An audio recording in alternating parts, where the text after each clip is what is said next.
Salut mes petits guidonnés, aujourd'hui on se retrouve pour une nouvelle vidéo. Pour vous donner le contexte un petit peu pour ceux qui ne me suivent pas sur Instagram, je suis une fille seule qui roule en roadster et qui voyage dans toute l'Europe.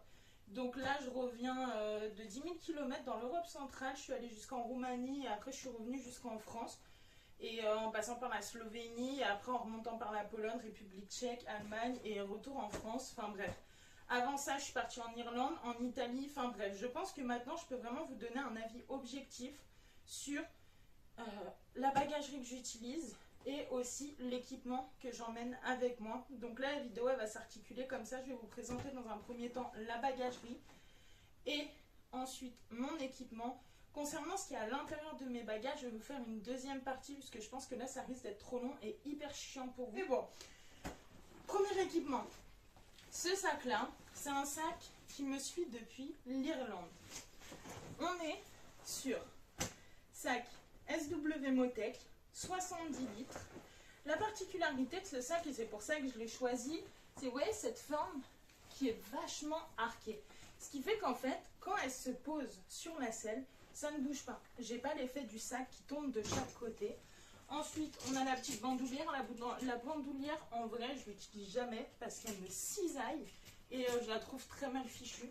Mais on a les petites poignées qui ne sont pas trop déconnantes et d'une étanchéité folle. Ce sac, je n'ai jamais eu aucun problème d'eau depuis que je l'ai. Pourtant, l'Irlande, il a bien plu. Jamais un péco de flotte dedans, donc c'est un régal. En plus, il a des petits dispositifs réfléchissants. Juste ici, donc la nuit vous êtes visible et ça c'est plutôt cool. Moi je suis très attachée à ce genre de détails. Mais voilà, ça. De toute façon, je vais vous mettre toute la référence de tous les produits en description. Bien que ça va me prendre du temps. Mais voilà. Et sac SW Motech. Ensuite, on a mon top case. Lui aussi, il me suit depuis le début. Quand bien même j'ai eu des petits soucis avec le tout premier que j'avais eu. Et bon, SAV, tout ça, bref, je vous ferai une vidéo plus complète si nécessaire. On est sur du 44 litres. Étanchéité, j'ai vraiment aucun problème. C'est un régal. Et en plus, petit détail, donc il est amovible. Et il a la fonction petit bagage à main. Donc si vous voulez enlever votre top case, vous baladez avec, il n'y a vraiment aucun problème. Dans mon cas, en soi, je ne l'enlève jamais. Le top case, c'est vraiment un supplément de bagages que j'utilise.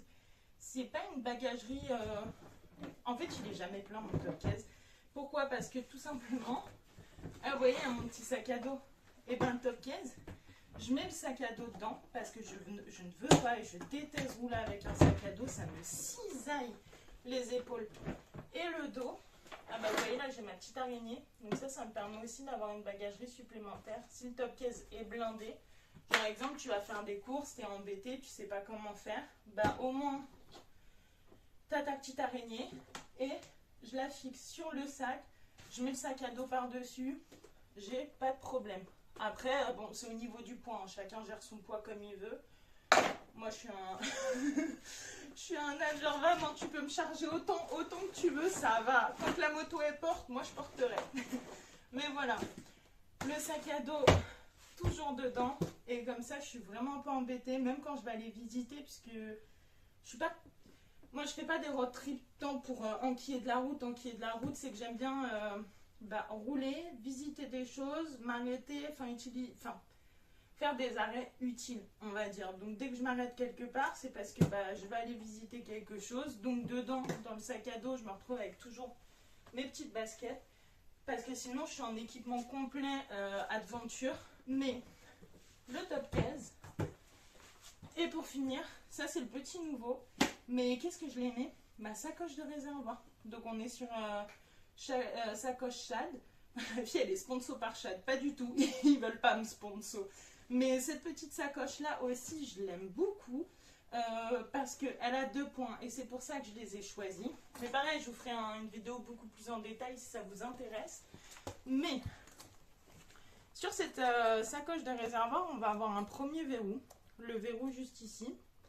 C'est-à-dire qu'en fait j'ai la possibilité de verrouiller ma sacoche de réservoir à même mon réservoir. Parce que c'est un système click system ils appellent ça. Donc en fait tu clips et tu l'enlèves. Donc là, on ne peut pas me le tirer. Et aussi, j'ai un système de verrou juste ici. Donc en gros, je peux fermer. Je bloque tout à l'intérieur. On reprend le même système qu'une valise, hein. Je bloque tout à l'intérieur. Et comme ça, je suis tranquille et je mets tout dedans. Mais bon, voilà. La sacoche, elle est extensible. Et en plus, truc hyper positif sur ce produit-là, c'est que là, j'ai une petite pochette. Cette pochette-là, ah oui. De toute façon, il faut vraiment que je vous ouvre tout et que je vous présente tout en détail. Parce que sinon, ça va être trop long pour vous. Mais voilà. Sacoche de réservoir. Au niveau de l'équipement, parce qu'au niveau de l'équipement, il y a de quoi faire. Déjà, je vais avoir mes bottes. C'est du Gore-Tex. Vraiment, le Gore-Tex, ça coûte une blinde. Mais j'ai les bottes en Gore-Tex et j'ai des gants en Gore-Tex. C'est des produits qui sont d'une étanchéité incroyable. Je suis jamais embêtée avec. J'ai pas trop de problématiques. Après, elles vivent quand même relativement mal. Elles ont genre 40 000 km au compteur. Mais je les adore. Bref, je vous mettrai tout en description. Ça sera beaucoup plus simple et beaucoup plus facile pour vous de retrouver les articles si vous voulez. Moi, je fais du 38 en taille de chaussures. Donc, vraiment nickel. Pas de problème. Concernant les équipements que je mets sur moi. Je vais avoir le pantalon Adventure de Furigan. Et j'en suis relativement contente, pardon. Quand bien même, je trouve qu'il y a quand même des petits défauts. Mais pareil, si vous voulez des vidéos beaucoup plus en détail, n'hésitez pas à me le dire. Pour l'instant, je vous présente juste ce que j'utilise. Pantalon full Adventure, vraiment. J'avais essayé des leggings en Italie, c'est insupportable. Parce que j'ai toute la chaleur de mon réservoir qui me vient sur les jambes. Et en fait, je brûle. Mais quand je vous dis je brûle, c'est vraiment premier degré, je brûle. Hop. Ensuite, j'ai mon blouson. C'est un blouson été. Je fais partie des rares à rouler en blouson été lorsque je suis en road trip. Mais il a plusieurs avantages. Déjà, quand il fait hyper chaud, moi je déteste avoir chaud. Limite, je préfère avoir froid que d'avoir chaud. Quand il fait chaud, je suis tellement bien. Il est léger, donc je suis vraiment pas embêtée. S'il prend la flotte, il sèche très très vite. Et j'ai une petite pochette étanche ici, donc je peux quand même mettre mes papiers et je suis pas en galère. Donc ça c'est pour le haut. Ensuite, en plus vous le voyez, j'ai équipement vraiment été-hiver, donc j'ai le blouson. Mais je suis pas trop fan de partir en blouson, bah ouais, pour le poids et aussi parce que non, parce que j'aime pas avoir chaud quoi. Donc ça c'est un choix personnel, mais bon. Et ça c'est l'indispensable de fou malade. C'est que c'est ma veste de pluie étanche. Ça veut dire que l'inconvénient avec ça, c'est que vous avez froid. S'il fait froid, bah vous crevez de froid. Et tu mets ton pare-pluie, en fait, ton kawaii, et il va te couper du vent. S'il pleut, t'es pas embêté. Et l'autre fonctionnalité que j'ai découvert, c'est que là, dans certains pays, j'ai attiré vachement l'attention parce que je pense que c'est parce que j'étais une fille, même pour en avoir discuté avec d'autres personnes, c'est parce que je suis une fille. Donc ça me permet de ressembler un petit peu plus à un garçon. C'est assez spécial ce que je dis, mais ça, genre, je vais vous montrer à quoi je ressemble avec, mais je ressemble vraiment à un gros sac, genre tellement peu esthétique, mais qui marque pas du tout la taille. On voit absolument pas que je suis une fille. Et genre c'est génial quoi. Donc il a aussi cet avantage là. Mais ça c'est vraiment l'indispensable. Surtout si comme moi vous partez avec des blousons été. Vraiment génial. Et quand bien même vous partez avec des vêtements Adventure qui sont censés être étanches, tous ces vêtements là ont une limite.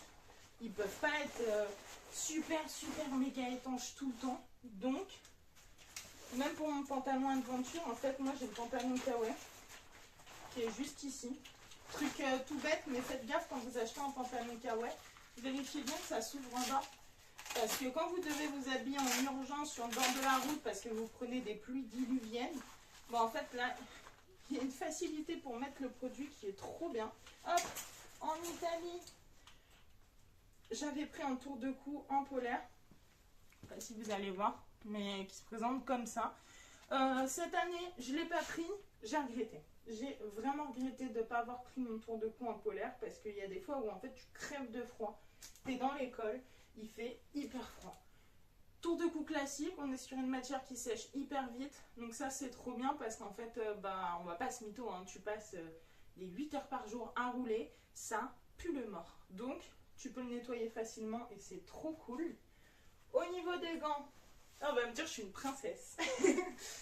J'ai des gants été, donc micro perforés.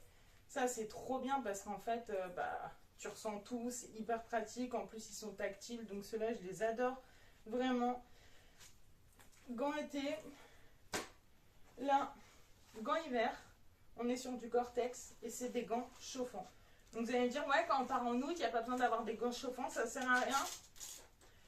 Moi je trouve que c'est un confort. C'est un confort parce que parfois en fait il fait tellement froid dans certains cols où tu es tellement trempé qu'en fait tu es trop content d'avoir la petite option chauffante. Genre tu retrouves un peu de confort et ça c'est cool.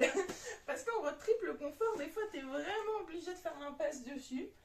Et mon casque, mais là vous l'avez en plein normalement, vous le voyez un petit peu. Ce casque là, je l'aime pas mon casque, hein. Je continuerai toujours à dire que je l'aime pas. Mais il vous faut bien un casque pour rouler. L'intercom, ça c'est un indispensable. Surtout ne sous-estimez pas l'achat d'un intercom, parce que je sais qu'il y en a beaucoup qui essayent de pas payer hyper cher. Le mien il m'a coûté environ 250 balles, ce qui a un certain coût. Il tient plus de 10 heures par jour.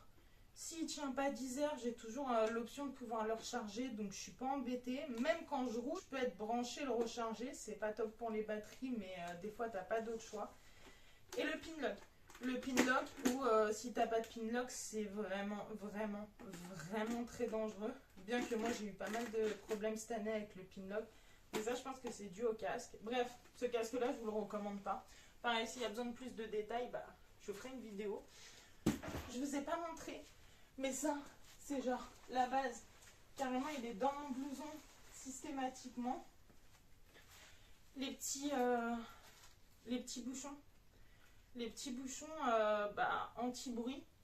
Et en fait, ça, si je les perds, je vous jure qu'en road trip, je suis capable de dépenser des 50 balles juste pour en racheter. Tellement je ne peux pas vivre sans. Le fait d'avoir tout le temps du bruit constamment.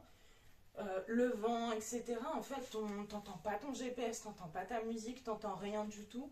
Je roule toute seule, donc j'ai pas trop la problématique de passer des coups de téléphone à quelqu'un pour échanger avec mes coéquipiers de route. Mais le GPS, quand même, moi je l'aime bien, on aime bien discuter tous les deux. Indispensable. Vraiment indispensable. Donc, je pense vous avoir tout bien résumé. J'espère. Moi, c'est tout ce que j'ai emmené avec moi. Après, comme je vous ai dit, je vais faire une autre partie où je vais vous montrer vraiment en détail ce qu'il y a à l'intérieur de mes bagageries. Comme ça, vous avez une vue d'ensemble. Mais voilà. N'hésitez pas à dire si vous voulez que je complète ou que je vous donne plus d'informations. Puisque là, j'essaie vraiment de survoler. En plus, j'ai tendance à être une pipelette, moi. Donc, waouh. Et puis la qualité de la vidéo là me dégoûte un petit peu trop pour continuer à filmer dans cet état là. Mais voilà, en tout cas n'hésitez pas à me donner vos retours directement en commentaire. Je sais pas si je vous l'ai dit, mais je vais vous mettre une photo de ma moto, genre au début, et là je vais vous en remettre une pour que vous puissiez voir à quel point je suis chargée.